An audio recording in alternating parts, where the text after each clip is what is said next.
You've arrived at the Texas to Tennessee Podcast, your home for your favorite independent artists, and a couple of guys you've never heard of. Who? It was Texas, it was Tennessee. It was what I had coming to me. You were unlike anything. What's up, everybody? Welcome in to the Texas to Tennessee Podcast. Thank you again, as always, to Evan Boyer and Adam Hood. I got my Adam Hood Christmas shirt on tonight. Not Christmas. It's not Christmas themed. I got it for Christmas. So my family contributed to the Adam Hood merch this Christmas, so that was nice. But welcome in, everybody. Tonight we are Steveless. Steve and his for those that don't know, Steve is in Jared Morris's camp, and they got a pretty badass opportunity this weekend. Jared and the boys are opening up for Parker McCullum in Dallas tomorrow night, which would be New Year's Eve. So I guess that's a pretty good excused absence for Steve to be out tonight. But I'd like to thank Steph McGuire, homie of the podcast, for stepping in and co-hosting tonight. And our guest is Chris Mathews, man. Thanks for hopping on. Yeah, man. Before we get started, I just want to say thank you guys for the opportunity, and it's just gonna be a cool thing, man. I appreciate you guys putting me on a platform to just kind of talk music, man. I love that. Man, we would be doing that no matter if it was on a podcast or through a text message or something. We would we would be bullshitting about something music related. So it's cool that we can hop on something like this and meet folks from all over the place. That's one of the coolest parts about it. So for the folks that don't know, let them know who the hell is Chris Mathews. Yeah, I am from Central Oklahoma, Bristow and Creek County.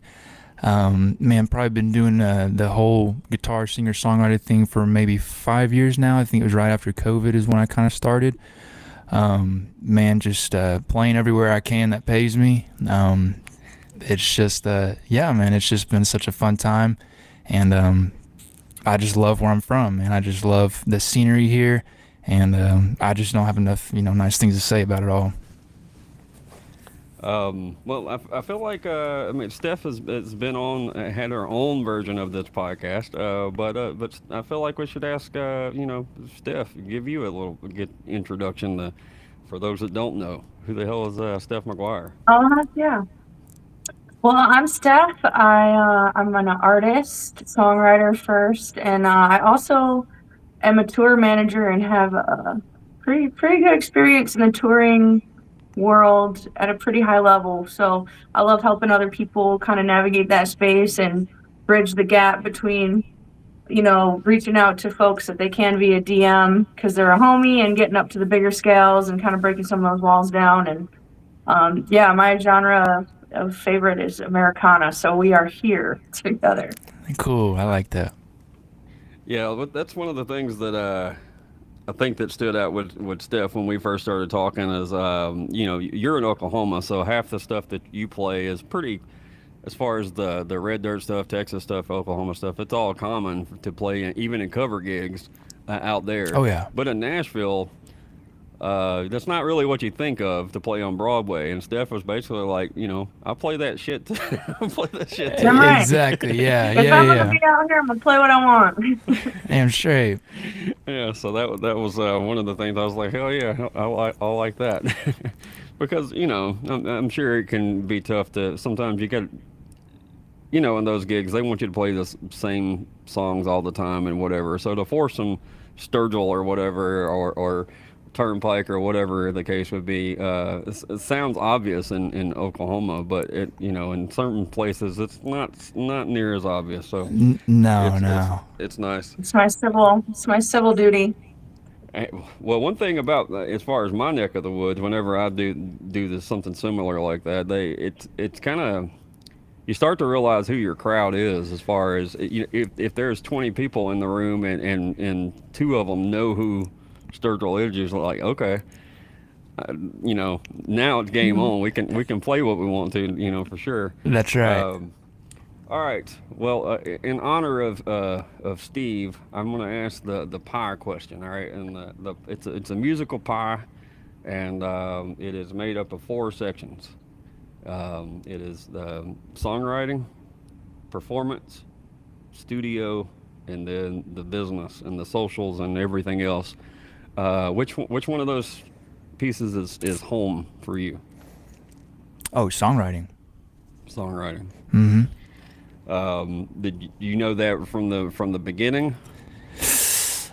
I think it kind of came with time, and it really just focuses more on kind of the region where I'm from. I'm from Bristow, where there's the Skinner brothers, Tom and Craig, cut their teeth at, and then just 30 minutes south of here is Okemo and Bearden, where cats like John Fulbright, Felker, Woody Guthrie. I mean, it's just the amount of songwriting that's in this area is just insane. And I think after years of observing music from a snow globe perspective, everything just kind of made sense. And I think the songwriting thing is just what really makes this kind of music in this state just flourish, in my opinion. Did it start out as the cover thing first? Oh yeah, for sure. Because you're doing all these covers that you're kind of trying to find your niche, where you kind of fit in at, and I feel like as time goes on, you kind of pave your own way.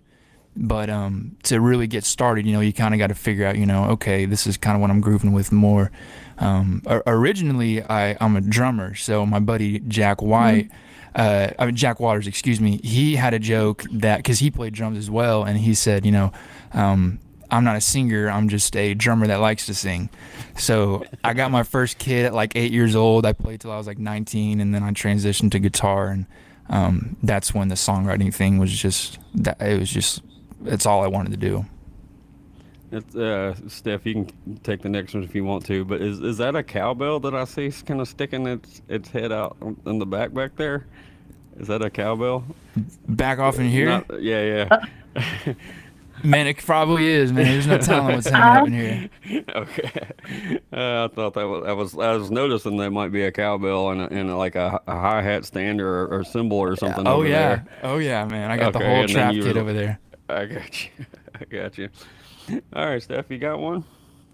Yeah, I just picked up on that you mentioned we're a drummer. Was that first? You said drummer first? Yeah, I kind of do a little visual stuff because I like doing visuals and everything like that. I figure we can make it fun. Let's go. So my dad and his 2 brothers did music growing up in the 90s and early 2000s. So even though, I do, Americana or country, I was really just rock based and a lot of hip hop as well. Like I love early, 2000s, 90s hip hop. But originally, one of the bands that really grabbed my attention when I was younger was Deftones. So okay. I wanted to be a drummer so bad because of Abe Cunningham. And I mean, this whole album is just holds up so well. So that's when I was like 8 or 9, my dad got me a kit. And I'm sure he probably wishes he would have got me a very more quiet instrument.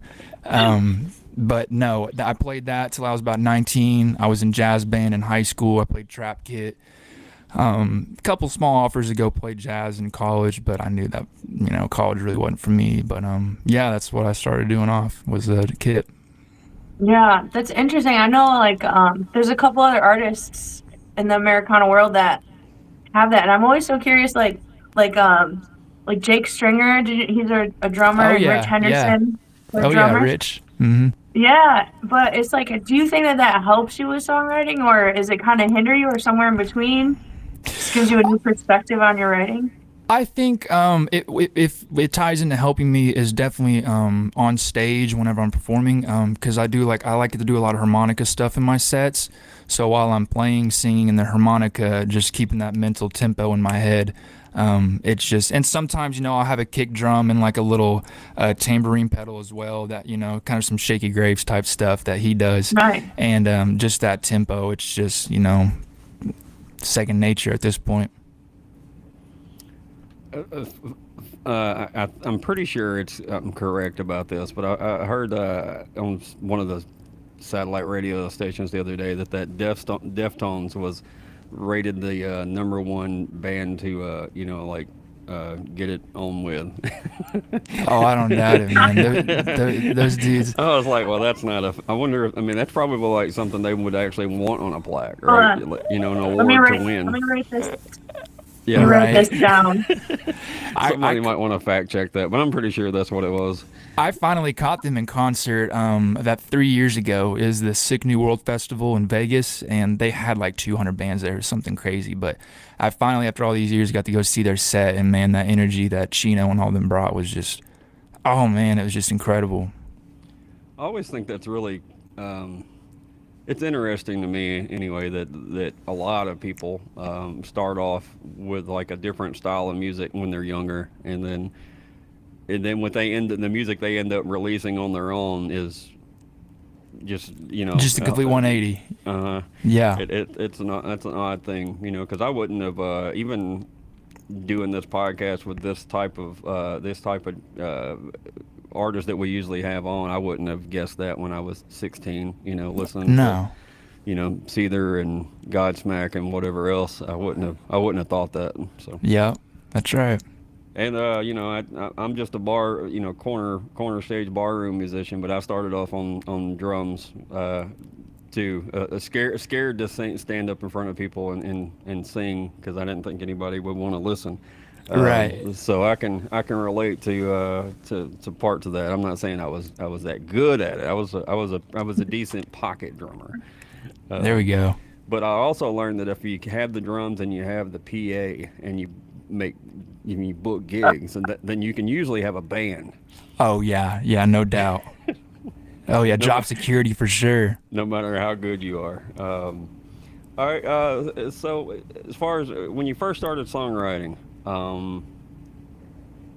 well, first of all, in the cover band world, I want to know some covers that when you first started actually playing out. What are some covers and style of music that you were playing at that time? Man, I was probably doing a lot, and I still do a couple songs to this day, man. A lot of old Bingham tunes. Okay. Man, I mean, just really just the early gritty stuff that he had. Those first 3 albums are just so dope.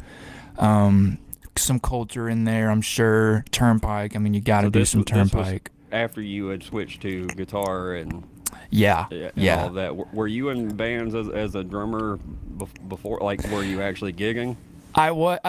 We played. I was in this band. It was in my high school, and the band was called Friday Never Ends, and we were kind of like the lead singer was this girl that I went to high school with, so we kind of had like a little Paramore kind of feel to us. And the only gig that we ever did, and I played kit on, was the Battle of the Bands in Jinx, Oklahoma, right on the Riverwalk. And out of like 35 bands, I think we got like 7th or something like that. So we were like, hey, top 10, we'll take it. And that was the only one that I ever really like live gigged rock band kind of vibe, but it was cool. And you said it was around, did I remember right, that you said around 2020 when you actually started doing this stuff on your own as far as kind of the style of music that you're doing now? Yes, sir. My dad got me because he played guitar, and he got me a Fender acoustic guitar. And I think he got it for me when I was like 17 or so. And it was one of those deals like, I pick it up, play it, put it in the corner, kind of deal. And then finally, I think when COVID happened, everything was at a standstill. I was like, you know what, I'm gonna start chipping away at this marble here, and just start trying to perfect a craft with it. And 2020 hit, and I just couldn't put it down. It's odd. We talked to a lot of people, and mm-hmm. that time period, it seemed like it either like kind of dampen things for a lot of bands, and then there was a lot of people that it seemed to kind of make them decide, okay, this is, I want to do this, whether it's they started playing online or they just were like, well, if I'm going to get fired as being a nurse, then I might as well start doing what I want to do, or whatever the case. I mean, it was all these different scenarios where that time period affected music for it's kind of, I don't know, it's kind of Yeah. odd to think about now.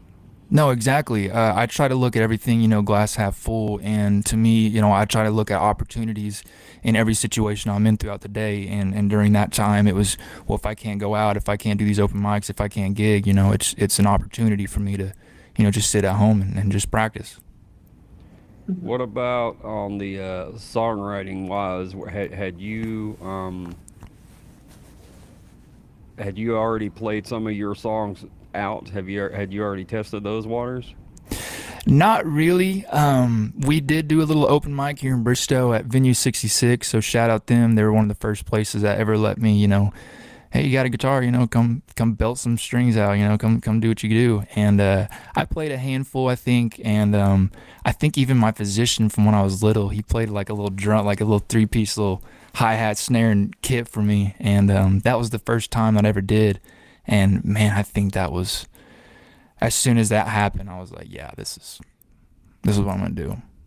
So when did you, as far as playing your original songs out, and you knew that you wanted to let people hear your originals compared to the cover stuff?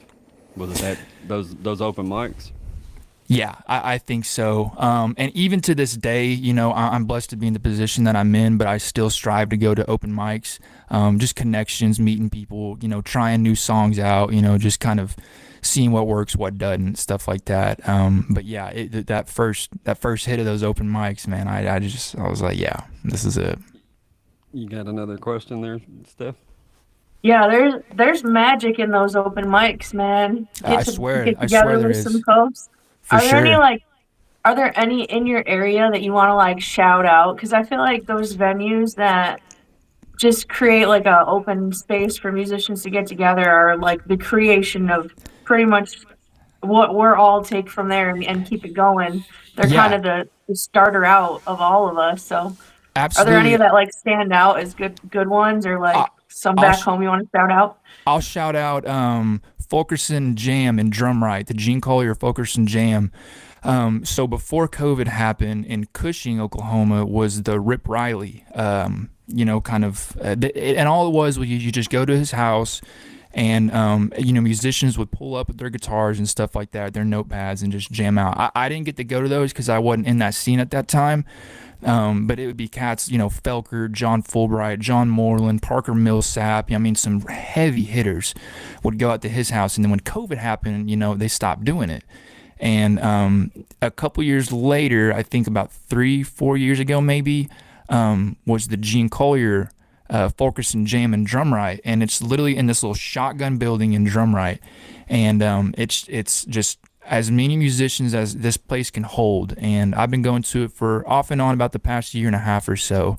And if you guys don't know Gene Collier, he is a troubadour to Oklahoma music. He's the one that really helped co-write a lot of Ragweed's most popular songs back in the early 2000s and late 90s. Like if you ask any big time Oklahoma musician who's the GOAT, they're gonna say Gene Collier for sure. So every time I'm out there, I try to pick his brain a little bit, and I'm sure he probably gets a little bit tired of me being glued to his side, but I just want to know it all. But yeah, shout out to Fulkerson Jam for sure. Seems like I remember on one of the live Ragweed albums, I was as you were saying that, I can't remember which one it is because I've had dinner and work today, so the gerbil is moving slow at this point in time. But yeah, it seemed like one of the live Ragweed albums they shout out Gene, and I can't remember which one that is. For sure, I wouldn't doubt it. In fact, when they did the Boys from Oklahoma show in Stillwater last spring, they had Gene jump up there on stage in front of whole Boom Picking Stadium, and he got to go up there and wave and play some songs with them. So I wouldn't doubt it, man. That dude's an icon.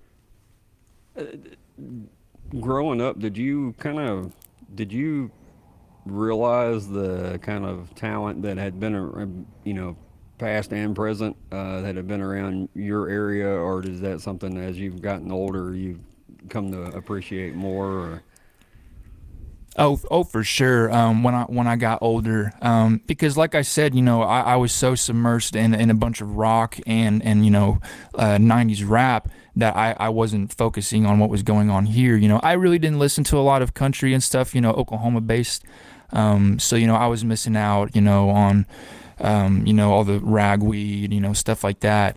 But as I got older, for sure, like I started really appreciating, what was going on here. And it was just, to me, it's some of the best music, I think, that comes from raw emotion in the soul that you can truly ever experience.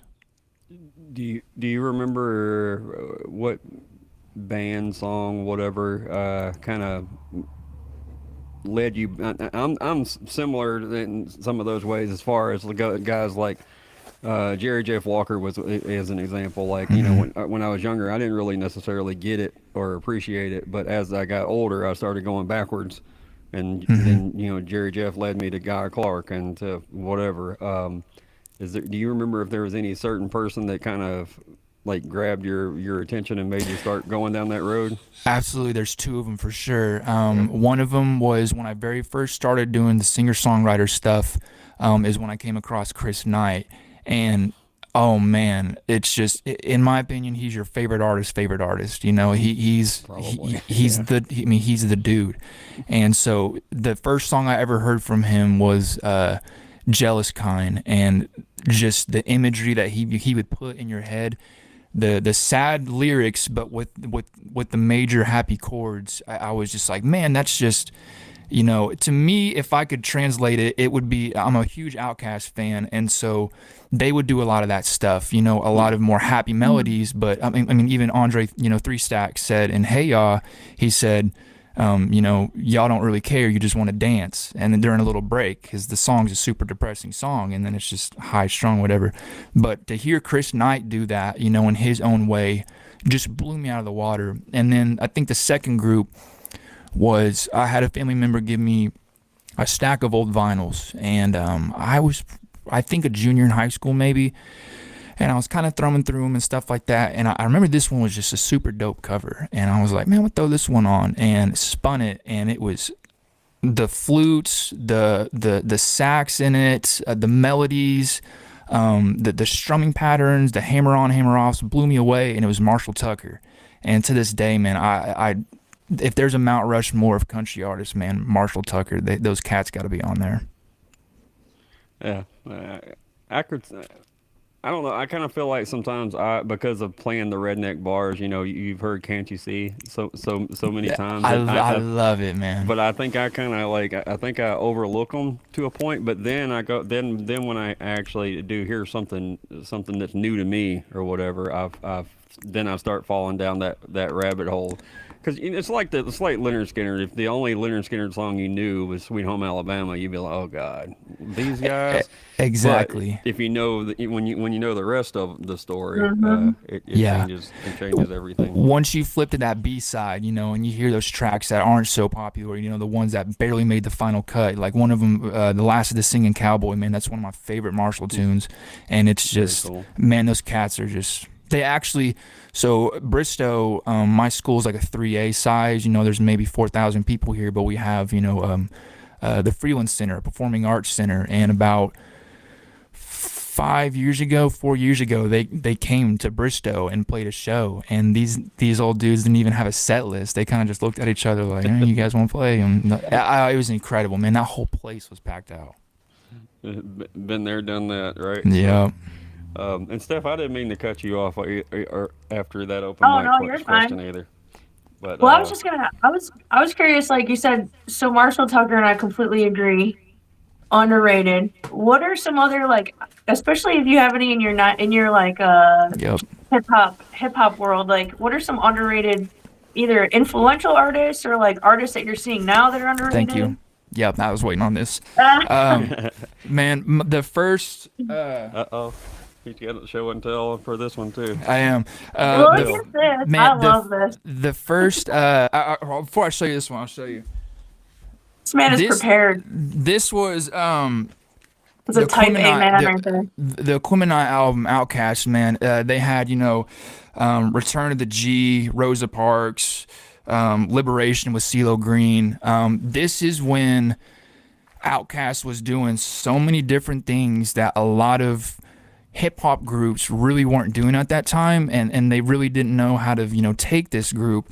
And they ended up winning, Best New Rap Group off this album, and I love it. It's one of my favorite award show speeches. Was 3 Stacks got on stage and he just said, the South is here, this is it. And but this was the first really hip hop album I remember listening to and just being like, I need some of that. And so years later, I get into, I think, 8th grade. I'm at a buddy's house and we're kind of just having music playing in the background, and this was one of my favorite albums by him. But Mac Miller was one of my favorites of all time. Rest in peace. I saw him in concert twice at Kane's Ballroom. Dude was just insane. But the music that he was making from 17 to 26 in his short life was, just nothing short of just greatness, in my opinion. And a lot of people, they really don't like it when artists kind of, start going different routes on albums, but I always have respect for it because they want to, branch out and, expand their knowledge of music. And Mac wasn't scared to do that. He'd release, a jazz album, or, he'd release, something just more, experimental. And I really like that. Yeah, that's one thing that's, I think about like Sturgill, he's kind of been all over the map musically. He's what Johnny, yeah. Johnny Blue Sky now, isn't he? Yeah, I'm not really sure exactly what the deal is with that. I would like to know their actual back. I'm curious if it's like I'm not making the correct money off of Sturgill Simpson, so I'm just going to be Johnny Blue Skies and still make a shit ton of money. Like I don't know. You're selling two merch, two different T-shirts. Sure. No, last time I went, there wasn't a speck of Sturgill Simpson merch there. Really? It was all Johnny Blue Sky. But I'm not sure. I'd like to know. We got questions, buddy. We got questions, Sturgill. Right. But also, when he kind of went off, when it wasn't straight country, what we're used to with him, it took me a while to come back around and appreciate necessarily. Let me rephrase that. I appreciated that he was being an artist. It just wasn't necessarily what I loved. Exactly. But then as time went, like I started falling back. It was like, okay, this Sailor's Guide album is pretty damn good. It's pretty good one. Yeah. It didn't take that long to actually start appreciating him being an artist. Yeah. Anyway, yeah. So if anybody in the chat or whatever knows the story about the Johnny Blue Skies thing, I'm curious. So fill us in. Yeah. I really, like I said, I respect artists so much for doing stuff like that, because to me, when I make music, I don't make it for a certain group. I really don't make it for anybody. I make it for me because it's something I love to do, and if people can get behind it, cool, man, dope. I'd love for you to come to a show. And so when you see these artists, that branch out, kind of do 180s with their sound, to me, that's just them saying, I'm very passionate about what I do, and this is a form of, therapy, pen to paper, and this is what I love to do. Yeah, I can completely understand why, if you're an artist, why you don't want to do the same thing all the time. I mean, hell, I'm in a cover band, and I don't want to play the same songs all the time. Yeah. I'm always, I'd rather not stick to the 40 song playlist. So that's right. But speaking of songs, we're almost about to the halfway point. And Chris is going to be kind enough to play us a song tonight, and we'll get you before you get rolling on it. Kind of either before or after the tune. Give us a little backstory on it. Yeah, for sure. This one's probably one of my favorite ones to do. It's the first song off their first little project I ever released, so it's got some sentimental value to it. When I'm writing songs, to me it's kind of unorthodox. It's more of gravitating towards feeling and just building something out of your environment that you grew up in. And this is a shout out my boy Travis Parker, man. This is one of his favorite songs that I do too.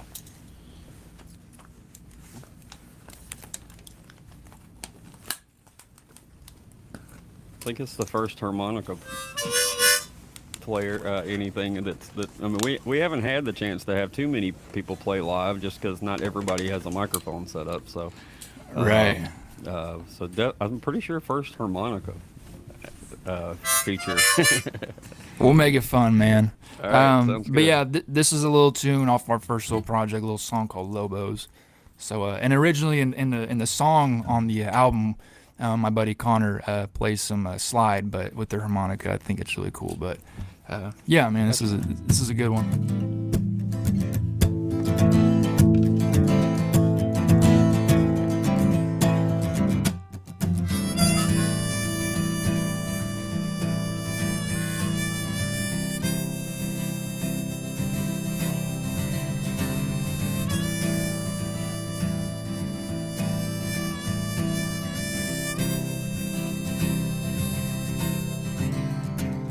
Hush now, baby, don't make a sound.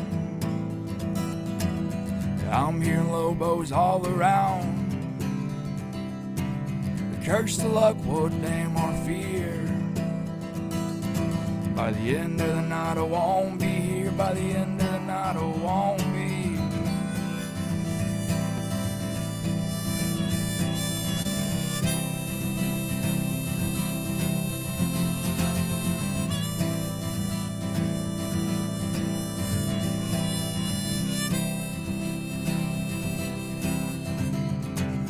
You got your piece, I got mine.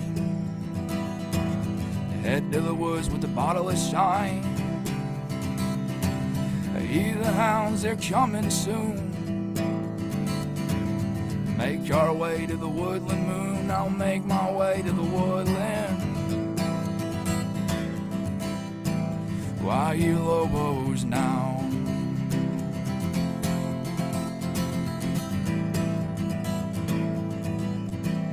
Why you Lobos now?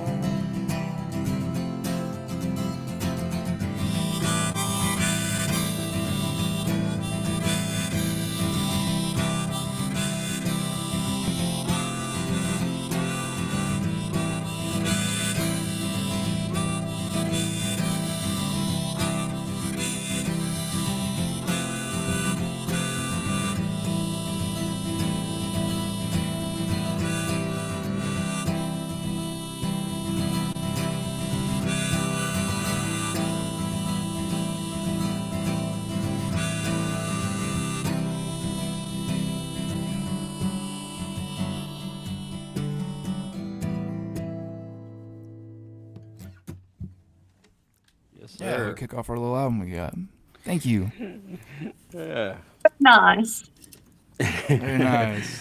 You can definitely hear, like, as far as the raw the style of music, the Ryan Bingham thing, that early stuff. You can hear that influence for sure. Yeah, and I think one thing that really gives me an advantage over some of the people is I grew up a generational ranching family, so you know, we run cattle and horses and all that stuff. I've been around my whole life, so you know, a lot of my songs are you know, kind of ranch based, you know, that lifestyle, and just bringing the hardships and letting people understand that there's more bad days than there are good, and just bringing that to light, and just giving people perspective that they may have, you know, never heard of, never seen. Yeah, I can imagine. You know, you'd have a point of view that you know, it starts getting I don't know. You'd have a unique point of view. I mean, I'm sure you're not the only person that plays music in ranches and everything. But, Oh no. But it gets a smaller and smaller group. You know, I'm sure, and I'm sure folks that do that, like, I mean, if you were faking it, they would know it. You know what I mean? They'd put you on, you know, on the spot pretty quick. I'm sure it's a bit, you know. I'm sure it's a lot like writing cowboy songs and not actually knowing what the hell you're talking about. They'd sniff out the fake pretty quick. Yeah, you ask them what a Honda is on a ranch, and they'll, point to a Civic, I'm like, no, man, I'm talking about your road. What you got, and yeah, stuff like that, man. Good deal. And your homie Heath popped in the chat too when you were playing that song. So. Oh, cool, man. Shout out Heath. All right, Steph, you got something? Yeah, I'm kind of curious to see. So, Oklahoma, do you feel like there's an Oklahoma sound as someone from? Because I can say from the outside looking in, I have my opinion, but I'm curious what yours is. Like, is there a sound to the Oklahoma scene? I think, yeah. I think every kind of, different type of music, you all got your own sound and stuff, but I think for sure, I don't think it's a stretch to say that at all. Woody Guthrie, a lot of his stuff was, him telling the truth, and a lot of people really didn't like that, but that's just, you get your cats like, Gene Autry, was here in Bristow for a little bit, during his little spill. So when you get, a group like that really starts the building blocks and foundation of early music, I think that kind of does put your region, kind of, this is kind of what the sound's like. And but it's very interesting, you go from singer-songwriter Americana or country or anything like that to more, rock based. You had, All American Rejects, they're like an hour away from my house. Kings of Leon, other bands like that you can tell they have this sound that no one really else kind of has. And but I mean, yeah, to answer your question in a long story, yeah, I think for sure it's not a stretch to say that at all. What stands out to you on that stuff? Because I mean, you've been in the Nashville world off and on for a while, but you're a Northeast lady. Yeah. So what are you hearing when you ask that question? I think it's for me so interesting. The more you travel and the more you hear different sounds, it's like almost like an accent. You can kind of almost hear little subtleties in people's accents where you're like, I know exactly where area of North Carolina you're from, or like I can tell you're from not just the West Coast, but like exactly where. Yeah. And I think music is kind of like that too, where there's just like certain things that are just kind of signature to the area. Yeah. I think kind of Virginia Americana has, and of course there's outliers, right? And there's, like a conglomeration that equals an average sound, but I think there's certain sounds of like North Carolina country Americana. I think definitely the Ozarks have their own kind of grit to it.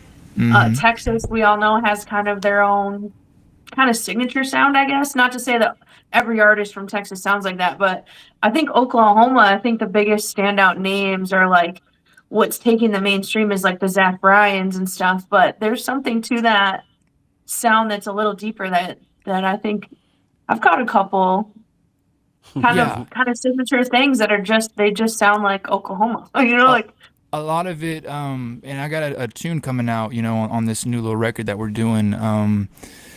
A lot of it really stems back to, a lot of these cowboys, it would start off with them just writing poems, during, hardships of, trail riding, you're moving, 300 head, 600 miles or so, a lot of them would just jot down and just write all these, cowboy poems. And then, either they'll get a guitar, or, somebody might have a guitar and they'll kind of pick and strum a little bit. And to me, Oklahoma, it's just, that's where some of the best music, the early, stuff like that really, really gave this state, which was so slept on musically for so long. And I think now it's getting to a point to where we're starting to get some recognition. Yeah, I agree. I think for me, like from the outside looking in, it's almost like the simplicity is the thing. Exactly. It's not...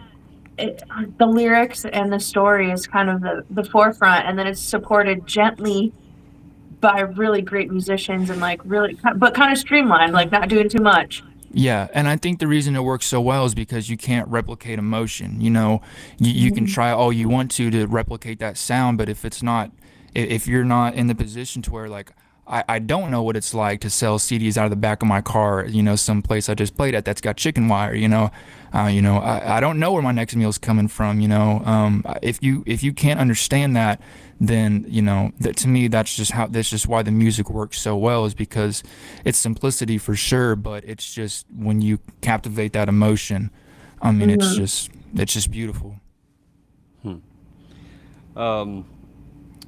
Something you were talking about, something you mentioned, I don't know, something you mentioned made me think about this, but what as far as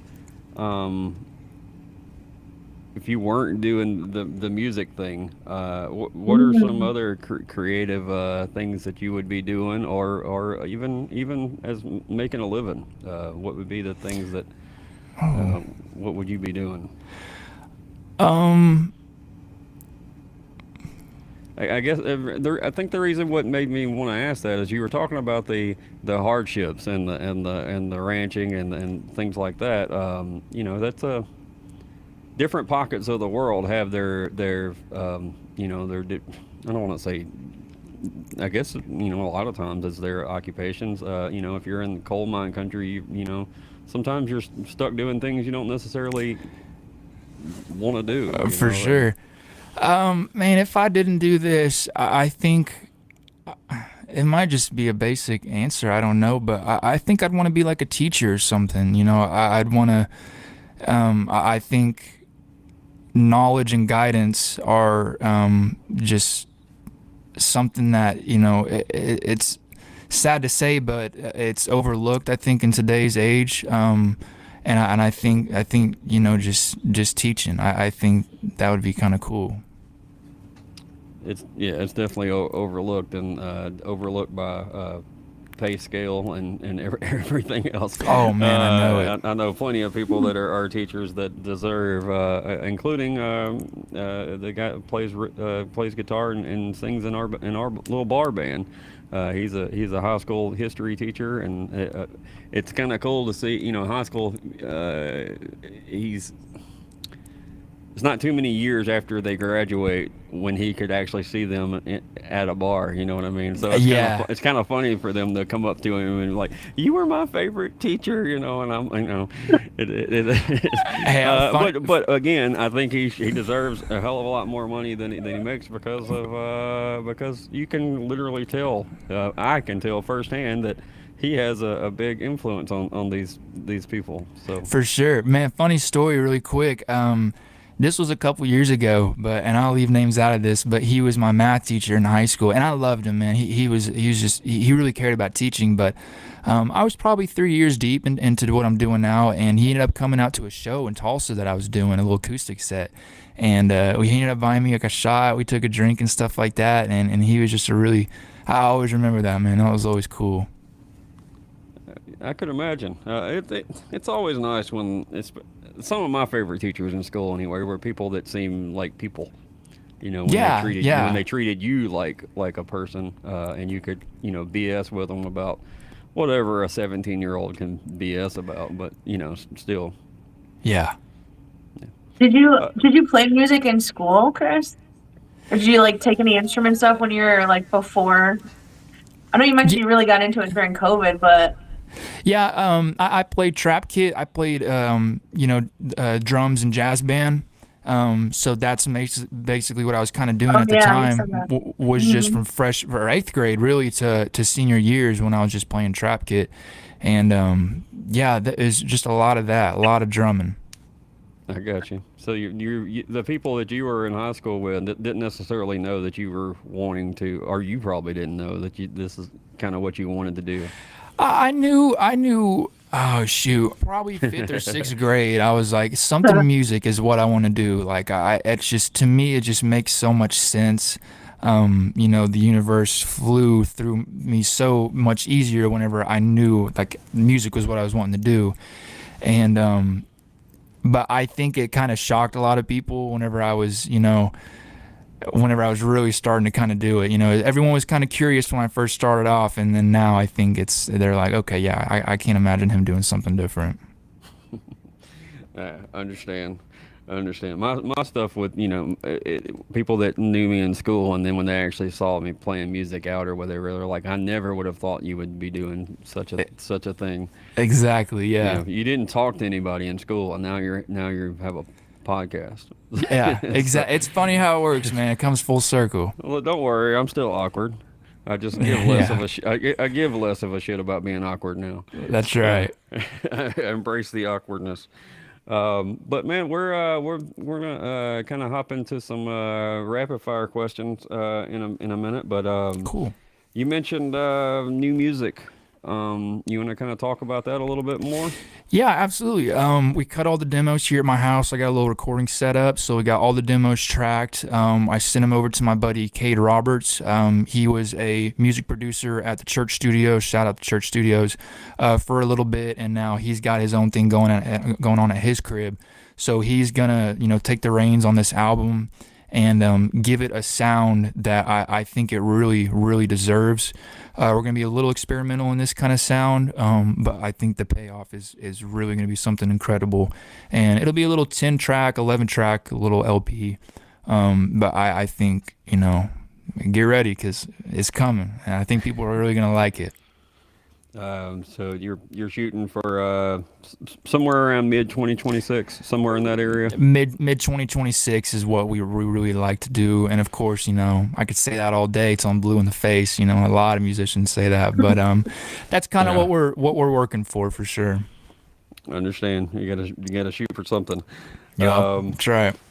Did you have a sound kind of in your head as far as the way you wanted this, or have you been working with the guy that's going to produce it, or how did you kind of come on to this?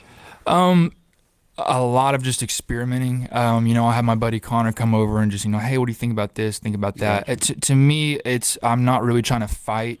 I think it needs to sound like this. It's more of, giving the sound what I think it deserves and what's really going to kind of captivate it. We're going to, have our run-of-the-mill fiddle, lead guitar, stuff like that. But I'm also, there's a homie of mine that goes to Oklahoma State, and he's in, band up there in Oklahoma State.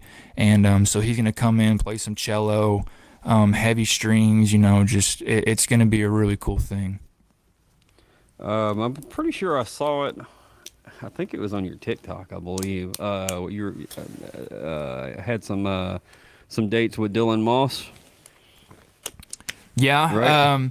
Yeah. And, it's just kind of cool for me. Like, I don't know Dylan personally. The Steve that's not here, that's absent. He booked it with Dylan, but that's folks that roll through. He's in Fort Worth, so those are folks that roll through his neck of the woods.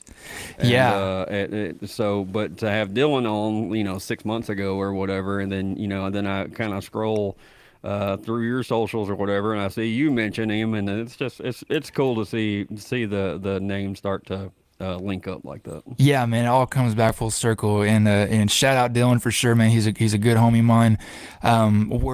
We did a run of shows last spring in Pennsylvania, kind of up by the Philadelphia region, and we're kind of getting some demand to come back up there. So I think here in the next 2 or 3 months or so, I think me and Demo are gonna jump back up there and burn some rubber and give him some Oklahoma tunes for sure, man. So yeah, shout out Dylan. That's cool. I can imagine that's one of the maybe one of the few good things about having your music out there on the Spotify and whatever, is being able to track where your listeners are. I'm sure Steph can speak to that, but I'm sure that's a cool thing to know. Where you goals where to go. Yeah, exactly. And funny story, when we played up there in Philly, we met these 2 or 3 guys, and they were from Germany, and they were just here on work business type deal. And I had already planned to go out to Germany and play a couple shows, and this was back in May. And I told them, I said, hey man, I'm gonna be in Hamburg, and I'm gonna be in Berlin playing some shows, man. Y'all gotta come out. And sure enough, that one dude did, and he came out there and gave me a tour of the city before the show and stuff like that, and we kicked it.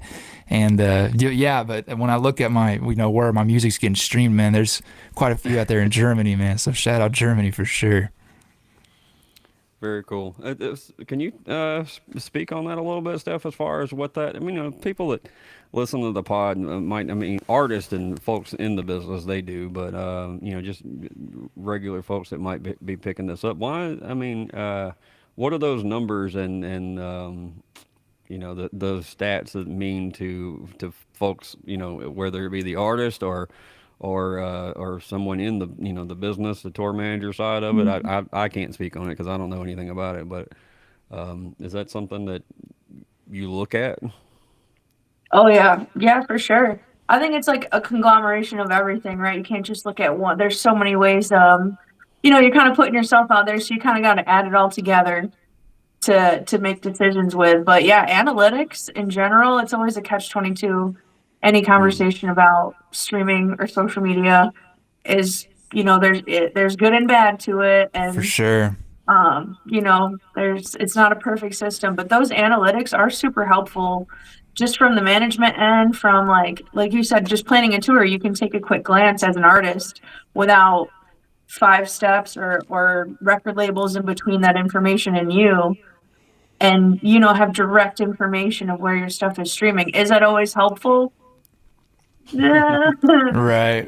Depends on the situation of the days, but it's wild to see where your music goes and gets picked up, and it really does give you drilled down to the city. So Yeah. you never know where it might pop up, and you can really start feeding that or finding out, like maybe you have things in common with people in a certain area that you wouldn't really have thought about until your music starts popping off somewhere in another area, and you're like, wow, they must have a lot of folks that think like me or want what you're bringing to the table. And it's good information, and it's direct information, which is most important. Exactly, and to touch on the social kind of aspect of things, if it was up to me, I'd still be putting up posters on telephone poles. Like I really want to work hard at this. And when I first started doing it, people were posting a lot on TikTok, and to me that just if I didn't do music, I probably wouldn't have social media, to be honest. But I've now figured out, that's just a move, in 2026, basically, like that's kind of what you got to do.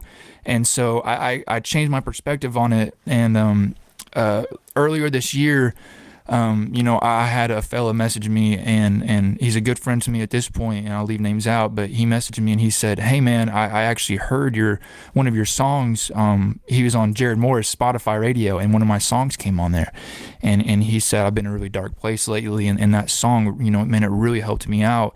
And that's when I stepped back and understood that this is something bigger than I kind of imagined.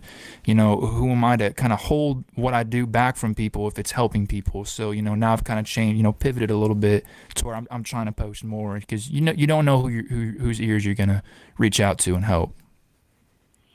That guy reaching out to you, whether it be a dark situation or happy, or whatever the case would be, but that guy reaching out to you is something that's going to stand out to you. Folks that, I don't know, I would encourage people to, you always think that you're bugging these artists, but a lot of times they're in their own head about they don't know whether anybody's listening or not. I mean, I'm not saying that every artist is going to enjoy this, but I would have bet they will do. 100%, and I think it's very interesting when you start getting to a certain point. When you start having people come to your shows that you don't know personally but like your music, it's a little odd, because you're just not used to that. But I don't really like using the term fans, because I feel like that creates separation. I just think everybody's a homie. I get done with the set, go to my merch booth, and I just cut it up and just talk with people, go get a drink. I'll be walking around the crowd, listening to the opener, stuff like that. It's just because it's a community. I think at the end of the day, man, music's a beautiful thing, and it brings a lot of people together, in my opinion. So yeah, encourage. We talk about people meet. Go to the merch table. Buy some merch. Go shake a hand, whatever the case would be. But but how that can be fuel for the artist to keep on rolling too. But even on the socials, I would imagine getting those comments like that, and little nuggets of information help you keep on going too. Yeah, absolutely. And you're talking about the homie thing. I'm pretty sure you mentioned Rich Henderson earlier. Rich, Alabama guy. If we're talking about the same one, I believe. Rich, the one I'm talking about is the Alabama guy had a ponytail for Oh years. yeah. Okay. Oh yeah. Yeah. Making sure. Rich was one of the first people that we interviewed. That he was like, well, Chris in Oklahoma, he's my homie. Like he said that a lot. And then I was like, okay, homie of the podcast is because that's what you said. That's actually it's pretty true. Because I feel like after everybody kind of helps each other a little bit, you at least got a little bit of a connection, and so homie works out fine. I borrowed that from Rich. For sure, man. I haven't talked to him in a while, man. I hope he's doing good for sure. I remember one time, funny story really quick. He did a show in Stillwater, and we ended up, it was me, him, and some other friends, and we all ended up going back to the hotel room, and it was, man, probably 2, 3 o'clock in the morning, and we're just sitting there belting songs in this hotel room, people banging on the side of the wall and stuff like that, but, man, we were just having a fun time, and I'll always remember that for sure. He seems to be extremely thoughtful person. Yeah. Every interaction I've in person and on here, he seems to really be like a deep thinker and who he is, like, for better or worse, just Yeah. like that's I think we could all it's easy to root for him. Yeah, You know what I mean? absolutely, man. Absolutely. I think it's very important to really understand yourself, through and through. Yeah, I got to see him at North Springs Music Festival this past Nice. year. So he was up there with Tim Gooden. He works with Tim at a studio down there in Alabama, and he was hanging out. I think he played in Tim's band that day, I believe. So that was cool to actually get to meet him in person. But all right, we'll hop into some rapid fire questions real quick. Try to keep it a little. We're gonna run over the hour, but we'll try to be close to it. Cool. Whatever you think of off the top of your head for these, not a big deal either way. Steph, if you think of one you want to throw in, I know we didn't give you much time to prep for this, but if you think of one or whatever, yeah. All right, so Chris, you can have dinner with any historical figure. Who would it be, and what are you going to eat? Historical figure. Okay. Oh man, that's a hard one already off the bat. Yeah. There's a lot. Come on, Chris. I don't know. I think, man. Yeah, I think John Wayne would just be cool. I think that'd just be too cool not to have a meal with John Wayne. And I think just a OG steak, shot of whiskey. I want to hear the stories that this guy can say. Not a bad answer. All right. Okay.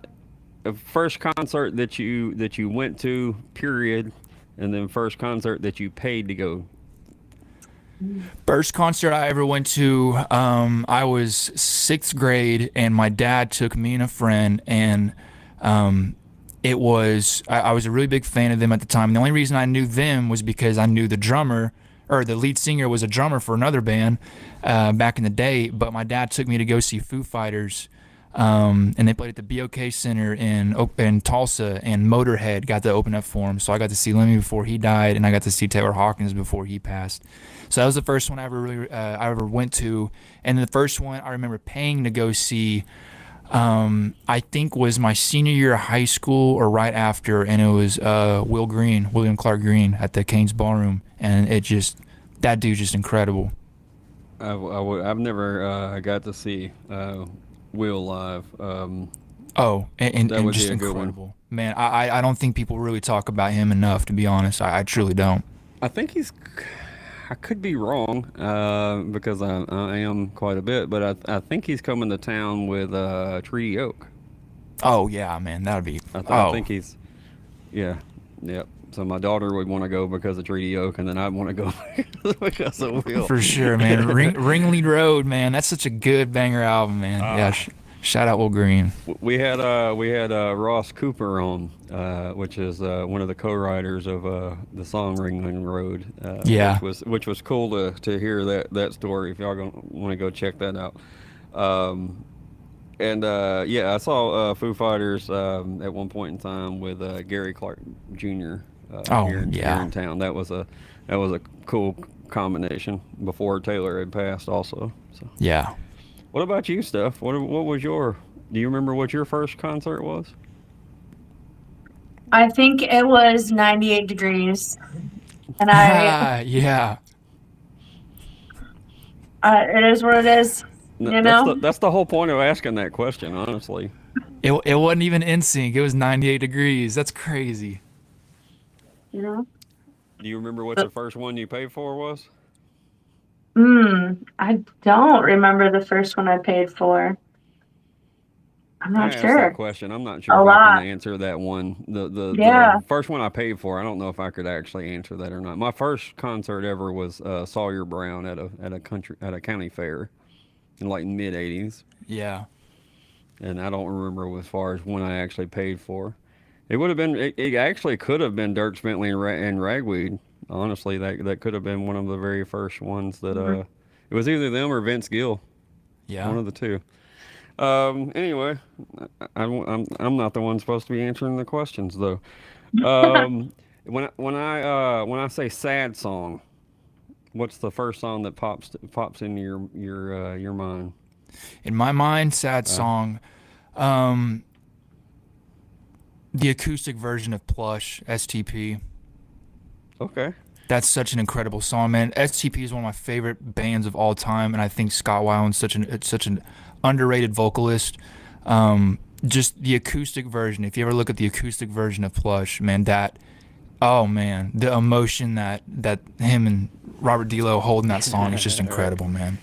I want to say I think that's the same time they recorded Dancing Days. I could be wrong about that, but either way, that's an acoustic version of that song too. That's really good. So, all right. I know, having a podcast is probably really, really high on your things to do. But if you could have a podcast, who would be your first interview? Can I just have anybody? It doesn't matter. Preferably music-wise. For sure. Out of music-wise, oh man, I think if I could keep it local, probably my buddy Charlie Hickman. He's a musician out of Cushing, Oklahoma. A really good buddy of mine, man. Hell of a musician.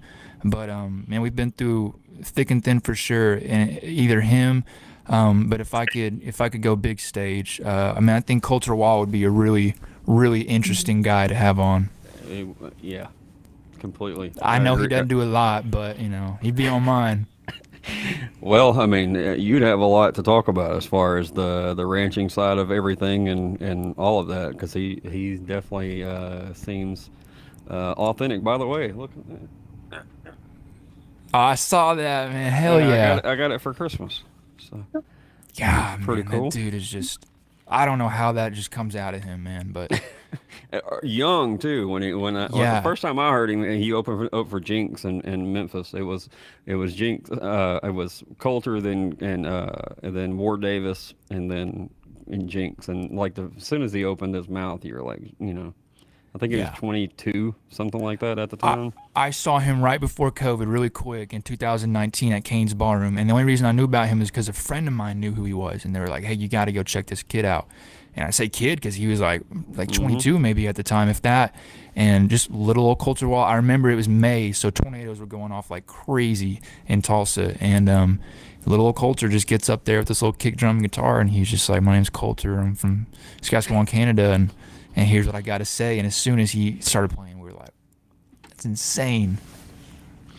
Yeah, it's pretty crazy. But yeah, I would love to have him on. I'd love to have William Clark Green on too. No For doubt sure. about that. All right, Steph. Do you remember what the last question was? We didn't get to rehearse any of this stuff. You remember I think I remember.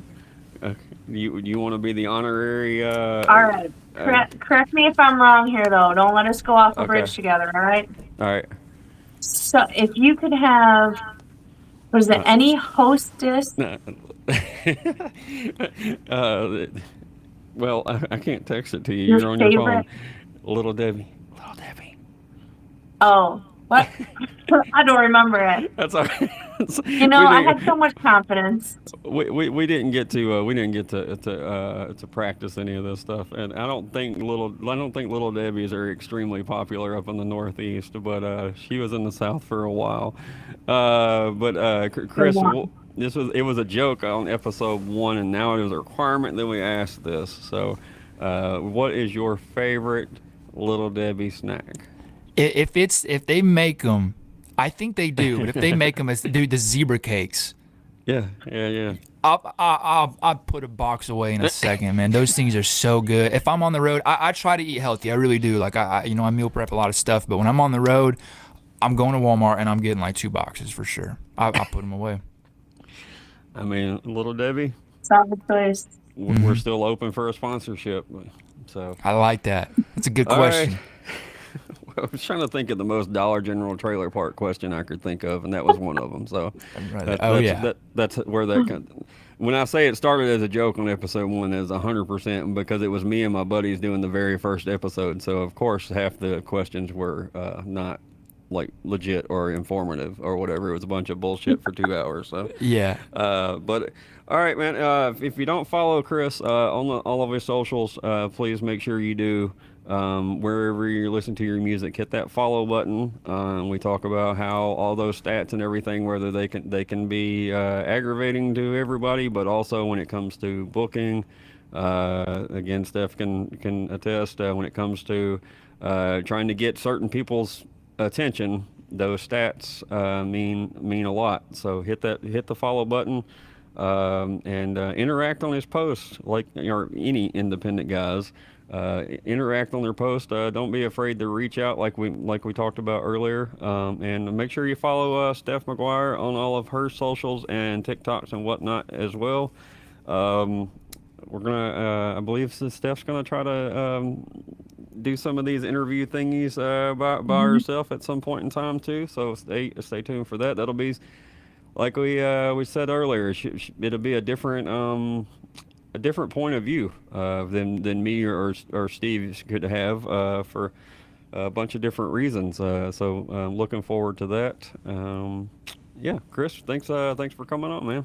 Yeah, thank you guys so much, Steph. So I appreciate it. Man, you guys have a blessed new year. And yeah, man, I hope to see you guys down the road for sure. Appreciate it. No problem. We'll see you. Cheers, Chris. Thanks for hanging out. Thanks, guys. I appreciate it.